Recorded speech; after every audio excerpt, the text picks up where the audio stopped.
Hey, what's up, my beautiful cosmic family members and friends?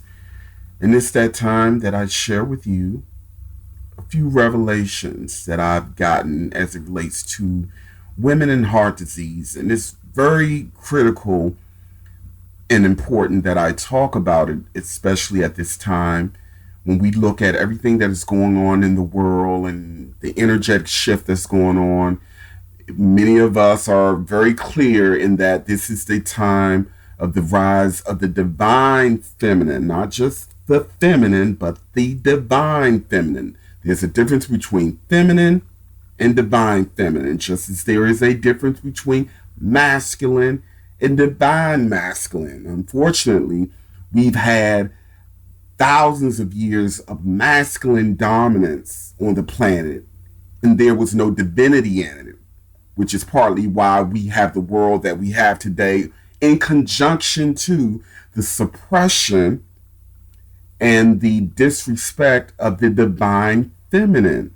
But the divine feminine is rising.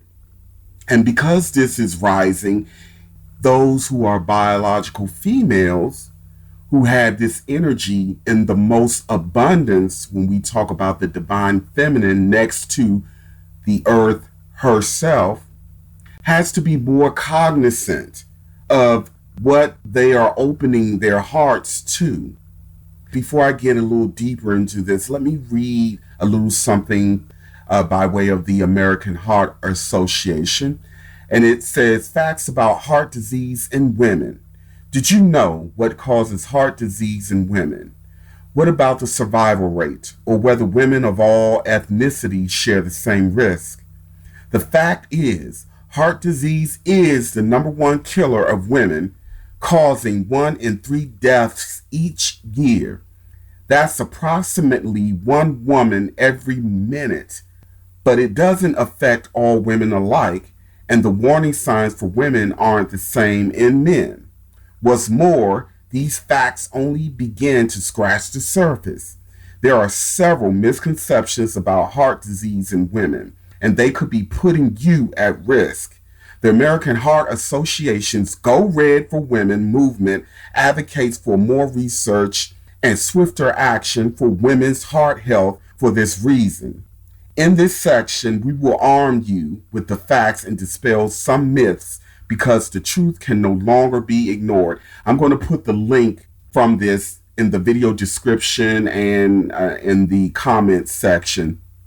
Now, obviously, they're going to get into the physical, tangible reasons or possibilities as to why women are mostly affected in this way. Now, we can get into, it's poor diet, it's not exercising enough, and so on and so forth. But that is true for everyone. That could be easily applied to men as well. But why does heart disease disproportionately affect women more so than men? Now, we must be clear in that every disease doesn't just happen out of the blue. It takes a long time for a disease to manifest, and it actually starts in the ether, in the mind, and eventually manifests into the physical vessel. So what does this actually mean? Yes, for many of us, it is lifestyle habits in terms of eating, lack of exercise that are contributing factors. I would even say that many of the cosmetics and hygienical things that women are using, things that are targeted specifically for women, are contributing factors. But I'm going to talk about contributing factors that I don't think most of us even stop to consider. For starters, we must look at a woman's natural inclination. Her very makeup is to be a nurturer, a provider. The woman is the very first teacher. Women are inherently, most women, and I'm just generally speaking here because there are always going to be exceptions to every rule, but women, generally speaking, are inherently empathic, compassionate, and feel very, very deeply. Women are given tremendous pressures in this society. Unfortunately, from my perspective, women in many ways have become somewhat of a beast of burden. This is kind of like the elephant in the room. Because aside from women being our mothers, now women have careers, and some of you guys may argue, well, they chose that, and that's a whole nother discussion when we get into feminism and all that. But the fact is that women are working very, very demanding, stressful careers now more than ever. In many cases, we have a lot of single mothers who have the stress and pressures of raising children alone. Throw in all of the traumas, all of the secrets, all of the pain that women carry that have never been dealt with. We have a lot of mental illness that is going undetected among women. Women are in many ways expected to be literally super women. And because women have been also shamed and been psychologically screwed if she were to exercise the word no more than often, there is that what I would often call the need to please. A lot of women can't say no, and a lot of women have been in many ways programmed to please everyone else except for themselves. The very first time this became a realization to me was my mother allowed herself to be vulnerable with me for the very first time when I was about 21. Up until that point, all I saw was me, what I needed my mother to do, what I needed my mother to understand. Then I looked at my siblings. They were thinking in the same way. We never thought of our mothers as having issues and having stress and pressures of her own. We just saw her as the person who is supposed to fix things for us and to be there for us. And I'm not going to put my mother's business out there, but there was a time when we butt heads a lot. We had a very, very heated disagreement. We were both very emotional. And my mother said something to me about herself, what she deals with. And it was for the very first time that I literally saw my mother as someone who has flaws and frailties and issues and struggles and pain just like me. And when that realization set in, I began to feel guilty. I felt selfish. This was a catalyst in changing my perspective in how I saw women and the role of women in our society, and how so many of us dump on our mothers, the women in our lives, and we don't stop for 1 second to think of what they are already burdened with.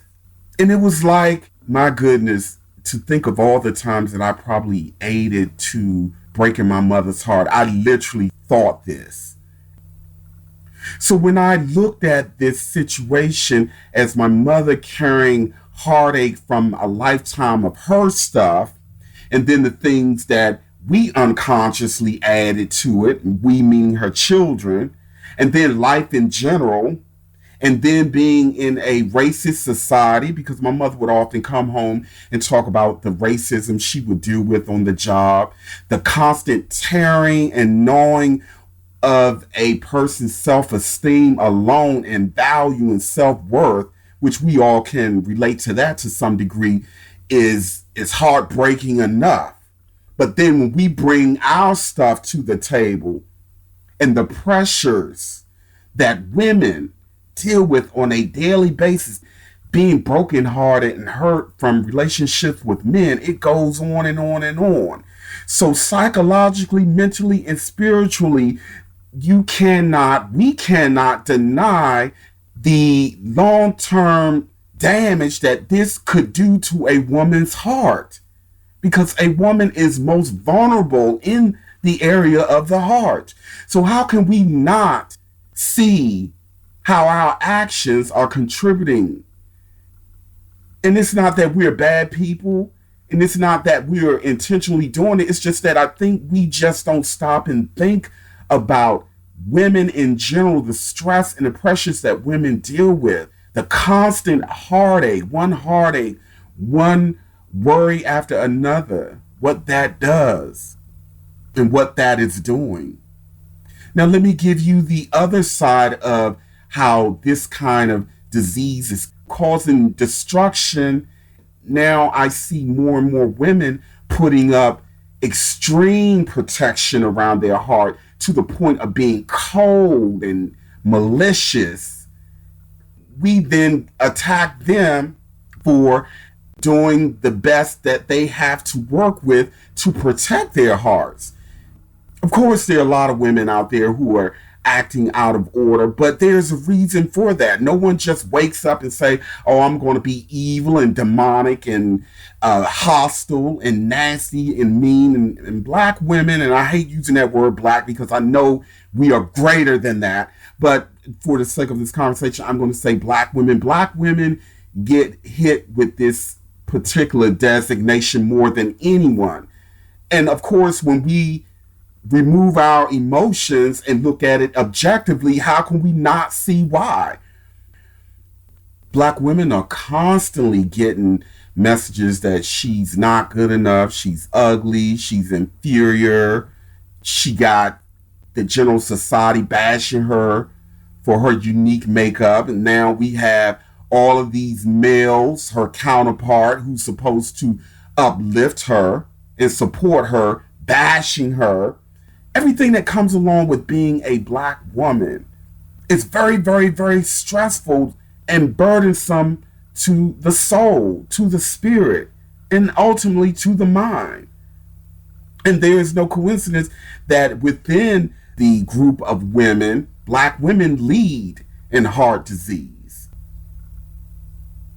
So I'm very, very sympathetic and compassionate to the women and women in general, particularly women in my community. This is why at every chance I get, I do what I am supposed to do by helping her. This is why I'm always with my sister and the women in my lives. They'll tell you I'm more with them than anyone. It's not that I don't love the men and the males in my family, but I feel their burden and I empathize more so with the women. Because I do really love my mother, my best friends are women. The people who had done the most for me in my life, who have supported me and been there for me, have been women. So naturally, I'm going to feel a certain kind of way about this. This is why when I see a woman acting out of order, I do what I can do to make her aware of that, but I don't do it by attacking her and putting her down or shaming her. I was riding the subway on my way home from work years ago, and there were two young females. They were African American. One was very fair skinned and the other was very dark. The darkest or the darker female was acting out of order, cussing like a sailor in heat. Mind you, there were elders sitting in the same area and everyone was visibly annoyed and bothered by it. So I turned around and I got her attention and I said to her, young lady, would you please watch your language? You are in the presence of elders. Her first response was, with the neck rolling and all, this is America. I can say what I want. You're not my father, blah, blah, blah. And I said, young lady, please just watch your language. You have elders here. There are other people here. You're being offensive. And she kept going, well, you're not my father, and I'll say what I want to say. And da, da, da. This is when I put down the hammer. I said, young lady, a queen does not behave that way. She was like, well, you... She wanted to say something so bad, but for the very first time, someone said something to her without putting her down, but reminding her of who she is and reminding her of her greatness. And I could tell in that moment she never had that. No one never associate her beingness with anything of such greatness. She never said a word. She was quiet. She became very dainty and demure. She didn't say another word. She couldn't say anything. How could she? Now, I'm sharing that story with you guys, and I have others, but I'm sharing that story with you guys, and that I don't know how so many of our men and so many men have it in their mind that the best way to call out those who are protecting their hearts because they're hurting, they're angry, and they don't feel loved, how antagonizing and tearing down women is going to make them want to be and do better. All you're doing is making them harder. You're hardening their heart. We are supposed to uplift and support our mothers, our sisters, our aunts, our friends, our neighbors, especially the women, because they are our first teachers. They are vessels of the divine feminine. And the divine feminine cannot be fully realized if we are constantly attacking and shaming and beating down and abusing it. It's just not going to happen. You're creating a hardened heart. So I see both sides of the coin when it comes to the disease of the heart killing women and the disease of the heart causing women to become hardened to the point where they are killing and destroying in a different kind of way, meaning relationships, families, connections, energetic flow. And I really hope that what I share with you guys inspire you to think twice about how we interact with our mothers, our sisters, our co-workers, our neighbors, our wives, our girlfriends, our best friends. Change the focus, change the strategy. See yourself in them because they are you. And no culture, no society, no civilization can rise if the mother of that society, civilization, and culture is falling. And on that note, thank you so much for taking the time to listen to this installment. Stay tuned for the next.